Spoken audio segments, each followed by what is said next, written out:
Hi everyone, I'm Chyill and welcome back to another Battlerite video. Today's video is my Rook gameplay guide. In this video, I'll try to commentate while I play as Rook for maybe 2 games to sort of give you guys an idea of my thought process when I play with Rook. A couple of weeks ago, I released my full Rook guide, and so this video today is a supporting video to that full guide where I'll play and commentate at the same time.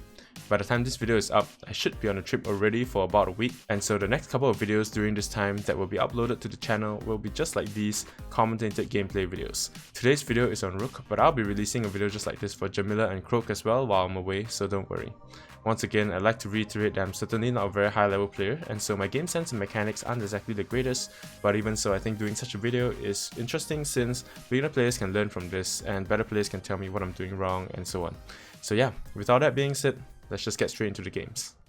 Okay, there we go.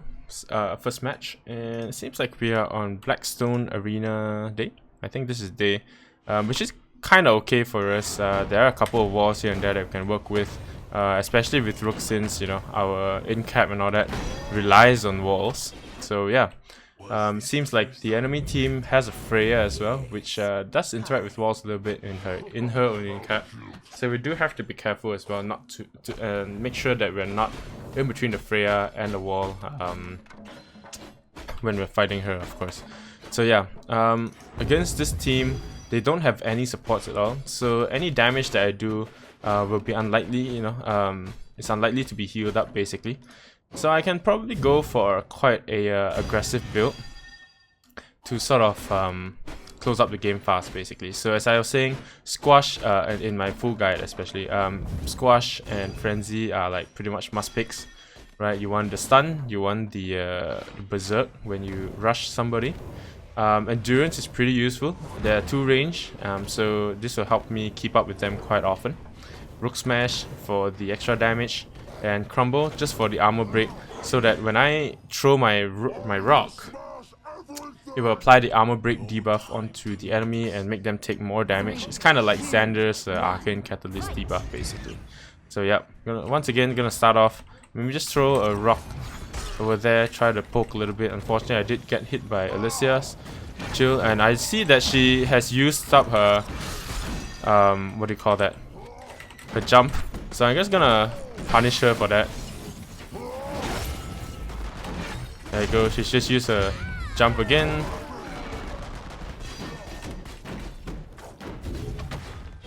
The Jade is over there. And there we go. Finish her off as well. So yeah, Rook is oh my. I'm just messing with the Croak there a little bit for fun. Because it's like a 3-1 already, so you know. There you go. So yeah, pretty simple as Rook, as I was saying in like my full guide. You are an opportunist, and so you'll be looking for all these key moments basically where enemies use their escapes unnecessarily, like Alicia at the start. Immediately I was just like, oh, she's used her spacebar. That's Alicia's only movement ability. And so immediately I just charged at her, and when she procced my counter, that was it. Just, you know, go ham on her. Actually, she didn't proc my counter. It was mostly just a frenzy from my space bar actually. So yeah. So once again, I'm gonna try to throw a rock on her. Maybe can force her to use her space bar. There you go. That's a space bar that I baited out with my own space bar. There you go. That's the again. She used the space bar. Ah shit. Alright. So she managed to escape this time. I'm gonna eat a little bit so that I heal up a little bit. There goes Alicia. Gonna go on the Jade. There you go. That's why the stun is really useful, because if she had her spacebar there and she spacebarred away, then she wouldn't have died so easily. But the stun is sometimes very disruptive in a way, in a sense that you can stop them from sort of jumping away basically. There we go. So a little bit of an unnecessary eating there to heal up because we do have a support, but yeah, I had some spare energy. I wasn't gonna use my ultimate anytime soon, so I might as well eat. So yeah, so that's pretty much Rook. As you can see, just, you know, look for opportunities, jump in, or rather charge in, I would say, and punish the enemies basically. So yeah, I'm gonna start on the side now, sort of hopefully get a better angle, because Jade and Alicia are sort of just watching the middle basically. I'm gonna try to jump onto Jade here. I know she has a jump, so I kind of want to wait for her to use the jump first. Okay, I thought I could reach her with that stun.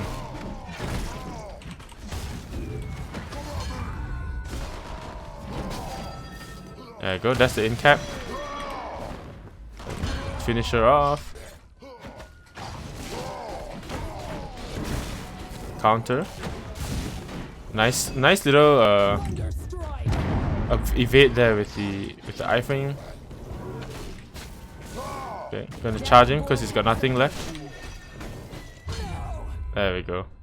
So one of the combos you can do is like E followed by mouse 2 for like some good damage, because they kind of land at the same time.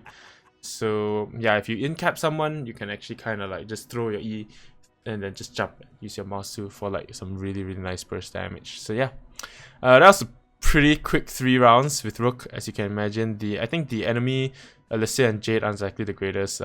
We pretty much just exploited them using their space bars too early or too unnecessarily, and sort of just went from there. So it's a little easy, but hopefully we get like a more balanced match in the next round, and can showcase maybe just a little more challenge, and just us panicking a little bit, I guess. But as you can see, like mostly that's Rook's playstyle in a nutshell. You'll be looking out for opportunities for you to charge in, do some damage, and get out after that or something.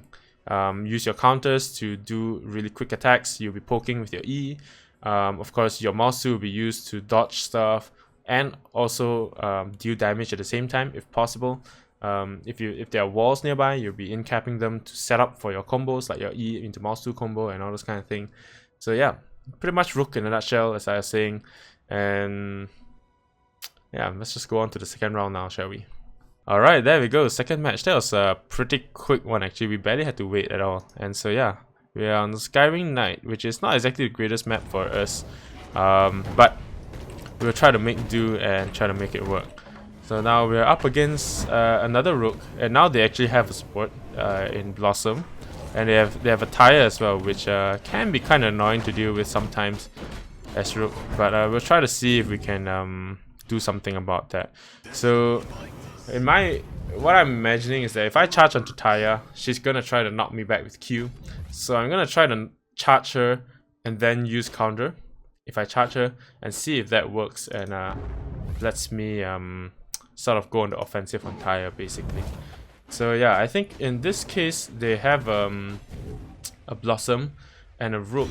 I'm tempted to not take Rook Smash but take Weapon Break instead, because this lets me duel with Rook a little bit better, because that means he will deal 33% damage, 33% less damage to me, and I'll still do full damage to him, unless of course if he takes like Weapon Break as well. Endurance could be good. I think it could be okay, yeah, because they have 2 range as well, so that should help me keep up with them and maintain the offensive basically. Yeah, actually I could have taken Giant as well, but I don't think it's that necessary since we have a support. So yeah, I should be able to stay alive fairly decently, I think. Gonna try to just throw a rock from the back and then go from the back and go onto their Blossom, and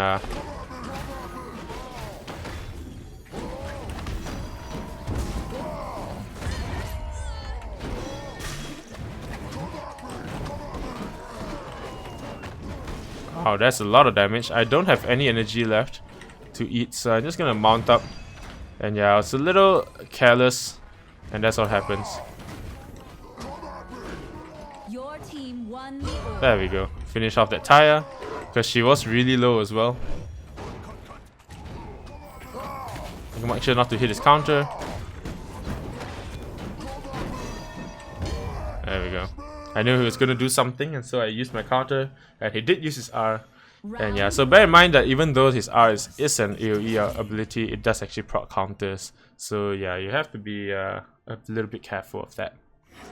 Yeah, pretty good round. As I said, like, you know, Rook is an opportunist, and you'll be looking out for those kind of situations where the enemies are vulnerable. Like at the start, Blossom was really targeted by my Rook. She was stunned, so I immediately went in to try to do as much damage as I can to her as well, forcing out the spacebar. And as you saw earlier, when Chyill was running away, yeah, we finished her off with the space, the in cap, and the mouse too. I think, no, the R. So a little bit of a bad start there. I'm gonna try to. I'm not sure if this guy used his counter already or not. Gonna get the E off. Just gonna eat a little bit so that oh, nice in cap.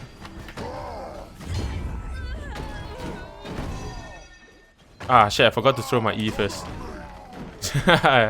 he managed to dodge my sort of counter, or not avoid hitting my counter basically. And that's why the stun is really useful, right? It makes it so much easier for my teammates to set up their stuns or combos and stuff. In cap, and the E and mouse combo we're talking about. There we go. And plus, right, like because both your mouse 2 and your E actually applies armor break. So when you throw your rock and you land with your mouse 2, your mouse 2 actually deals more damage. Or if you land your mouse 2 first, your rock actually deals more damage as well. And so that's why it's a really nice combo to use when you in-cap someone to the wall with your R basically. So yeah, pretty good round, pretty good round. I mean, it was a little messy at the start. We missed a couple of things here and there, but hey, you don't always hit everything. But at least you made it count. And yeah, once again, gonna start with throwing the rock. We got Blossom with it. Gonna try to fake out the guy. Gonna try to go for the Blossom as much as possible. Eat up a little bit since we are nowhere near the Older. Okay, I was kind of expecting him to attack me there, but he didn't. I'm gonna eat a little bit as well.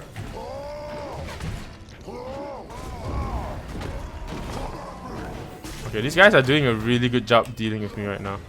So as you saw, that guy, that Rook, he used his mouse 2 to avoid the Petrify from Older, which is pretty important.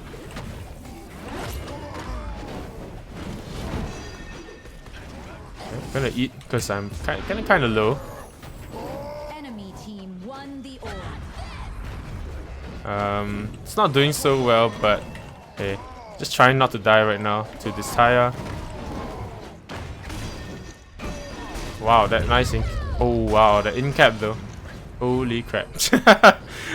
I was about to, I kept trying to use my counter, but I kept not being able to use my counter because I was in capped and then stunned and all that, all in a row. So my team's probably gonna win this, but nevertheless, I hope those quick 6 rounds with Rook was able to show you what Rook's supposed to do. Of course, like in it might be different in like a one-on-one situation or like in a different kind of scenario, I guess. But hopefully it was enough to sort of show you guys what you roughly want to do as Rook.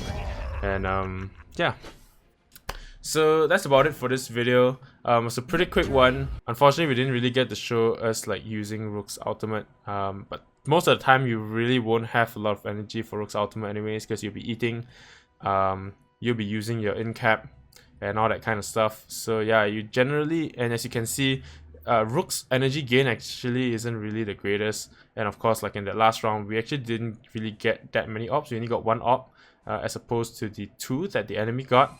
And so yeah, we ultimately died because of that. Even though, I mean, we did spend a lot of energy eating, but when we actually did try to go in and attack and do something, it seems like Rook actually needs a little bit of energy to sort of fight, basically, because he doesn't have any energy for his in cap. He's actually in a disadvantage. So yeah, a big part of Rook's kit is actually his in cap, so do bear that in mind. Make sure you have enough energy. If you can, you know, get the orb if possible.